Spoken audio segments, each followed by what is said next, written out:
Hola chicas y chicos, espero que se encuentren muy bien. Damos inicio a la clase número 2. Recordemos que en el video anterior vimos todos los elementos necesarios para desarrollar un comentario crítico. También vimos de forma general todos los temas que ustedes podían escoger para desarrollar este comentario crítico.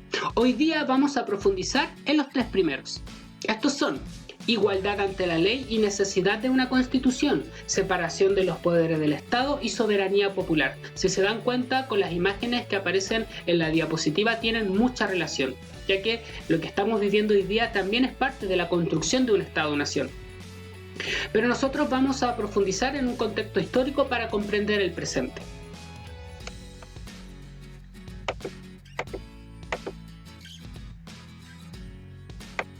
Tenemos esta imagen que ilustra el periodo de independencia de Chile a cargo del pintor Pedro Subercaseaux. Bien, un pintor que es nacionalizado chileno.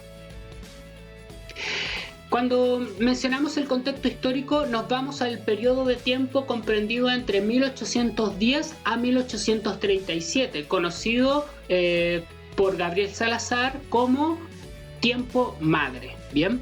Este tiempo madre es la fundación de la política chilena, es la fundación, el inicio del Estado-nación chileno. Bien, durante este periodo de tiempo madre, nosotros lo conocimos en videos anteriores como el proceso de independencia, el cual tiene subperiodos: patria vieja, reconquista, patria nueva y periodo de aprendizaje político. En este periodo de tiempo, el ser humano va a tener una nueva condición política, la cual es conocida como ciudadano que tiene derechos, producto de lo que ocurrió en la Revolución Francesa. Es por eso que se habla del derecho de los pueblos, ¿bien? Pero al tener el pueblo, al tener derechos y ser considerados en la política, los políticos de la época, que eran militares, se sintieron con el derecho de dominarlos, bien, ya que el pueblo era poco ilustrado. Durante los inicios del periodo de independencia, específicamente después de la primera junta de gobierno en 1810, surge el Cabildo como la primera institución del proceso de independencia, el cual iba a ser muy parecido a un primer congreso. Entendiendo que el poder comienza a dividirse, ¿cierto? En este primer congreso, la figura del director supremo, como lo que es el ejecutivo, se rescata, ¿cierto?, que esta figura es de transición entre el rey y el presidente. Durante este periodo de tiempo madre también hubo varios procesos constituyentes. Cuando hablamos de procesos constituyentes nos referimos al proceso de elaboración de una constitución. En este caso o en este tiempo hubo varias constituciones que vamos a profundizar en esta presentación. ¿Qué es un proceso constituyente? Es la elaboración, la discusión y escritura de una constitución. Lamentablemente, los procesos constituyentes que se llevaron a cabo durante el tiempo madre o periodo de independencia fueron bastante excluyentes. Excluyeron a las mujeres, excluyeron a los pueblos indígenas y también excluyeron a gran parte de la población, ya que no todos eran ilustrados, no todos sabían leer y escribir y por lo tanto no eran considerados ciudadanos, ya que no podían votar. Por lo tanto, este periodo de construcción de Estado-nación chileno fue bastante militarizado.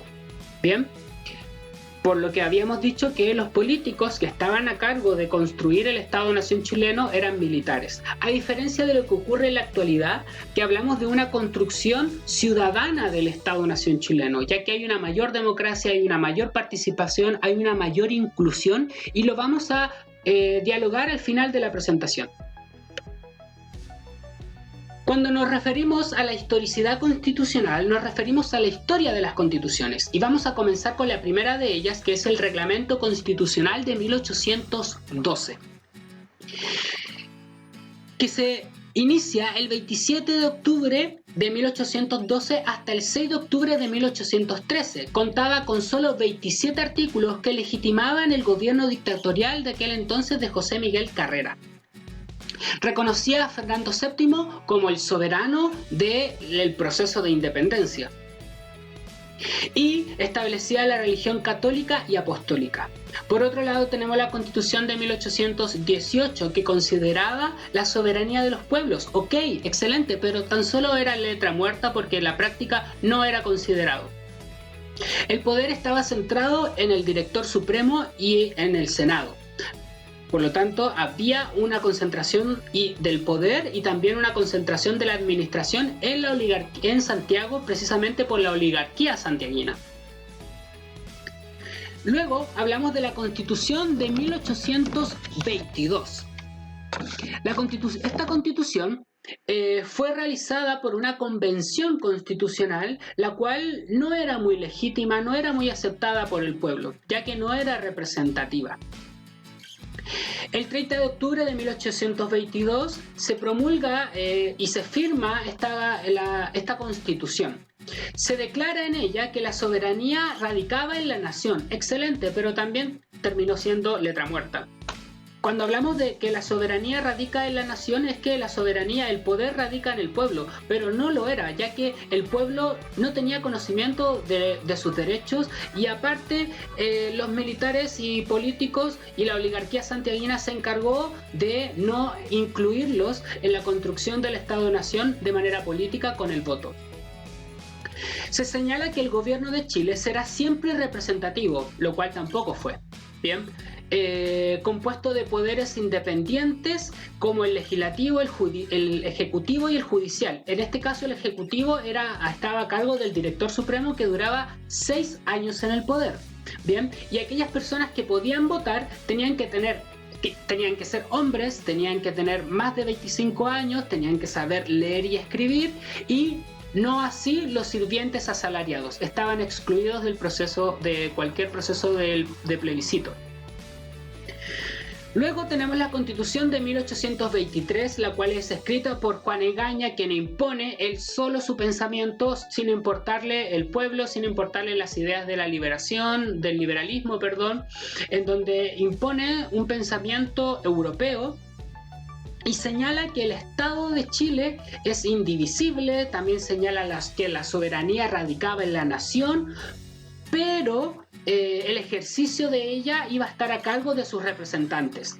Pero si es que los representantes eran elegidos por sus propios familiares, ¿cuál era el sentido de poner que el ejercicio o la soberanía radicaba en la nación? Era como confuso. O realmente también fue letra muerta. Por lo tanto, se estableció también en esta Constitución que la religión iba a ser la católica, la apostólica y la romana, y cualquier otra religión era excluida, no se podía predicar a ningún otro credo.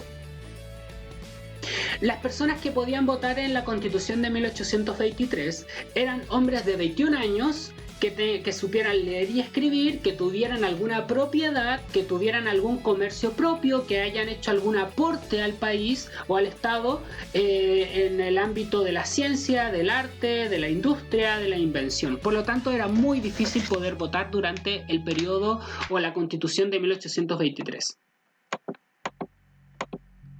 Ahora corresponde conocer las leyes federales de 1826, las cuales no lograron constituirse como constitución, ya que tuvo bastantes obstáculos por parte de la oligarquía santiaguina, que no estaba de acuerdo con un país descentralizado, con una administración que no estuviera concentrada en Santiago.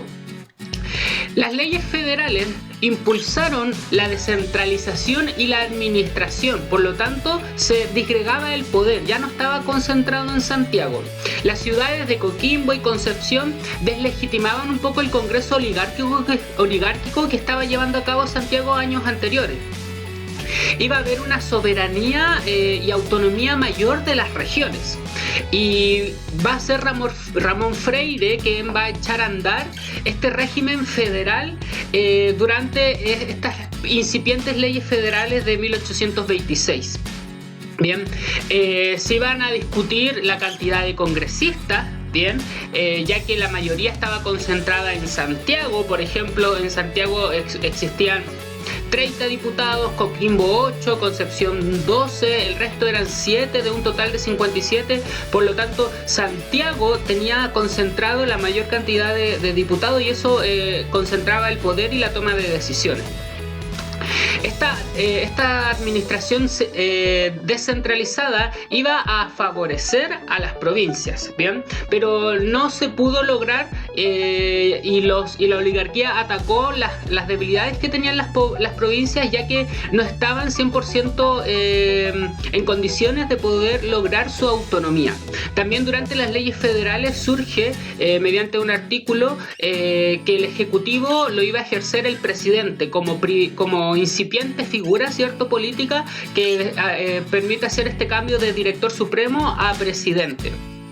Luego la Constitución de 1828, que ya venía con un Congreso de mayoría liberal, impulsa una Constitución también liberal. Ya de por sí esta Constitución como tal logra ser una Constitución bastante relacionada con las leyes federales de 1826.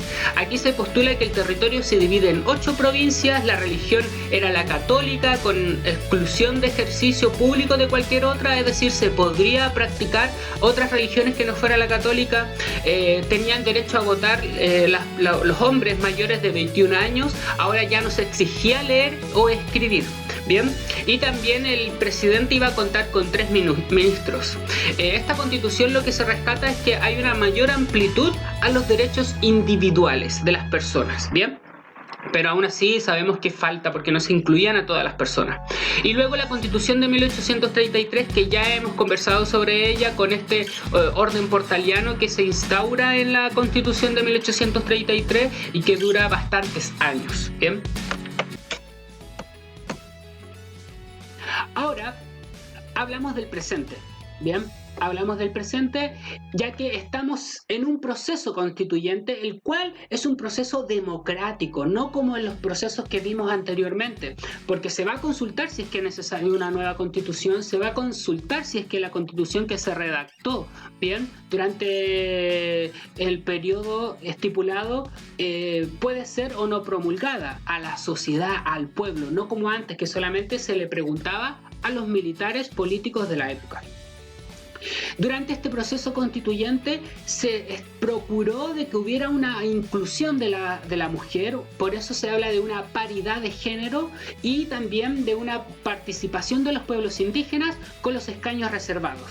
Es por eso que los escaños reservados son una mayor inclusión en el proceso constituyente para que exista una mayor representatividad de lo que es una constitución. Ahora nos tenemos que preguntar cómo afecta la constitución en nuestra vida. Si quieren relacionarlo con el colegio, es preguntarse cómo te afecta el reglamento interno al estar al interior del colegio. Bien, es por eso que el despertar de Chile después del 19 de octubre generó una mayor democracia con respecto a la institución chilena, al Estado-nación chileno, y lo más importante y que valoro y rescato es que despertó en Chile el deseo de conocer y de interesarse por la política, que es muy importante. Entonces, vamos a la actividad que dice: actividad de aprendizaje. Responde en tu cuaderno las siguientes preguntas de desarrollo. 1. ¿Qué importancia tiene una constitución? 2. ¿Cómo afecta la constitución en mi vida? Y 3. ¿Qué importancia tiene el voto? Cualquier duda, consulta que tengan, pueden escribirme a mi correo que está aquí abajo, y recuerden que desarrollar estas preguntas les va a permitir elaborar su comentario crítico que tienen que entregar el 12 de septiembre. Cualquier duda, consulta, estaré atento al correo. Hasta luego, chao.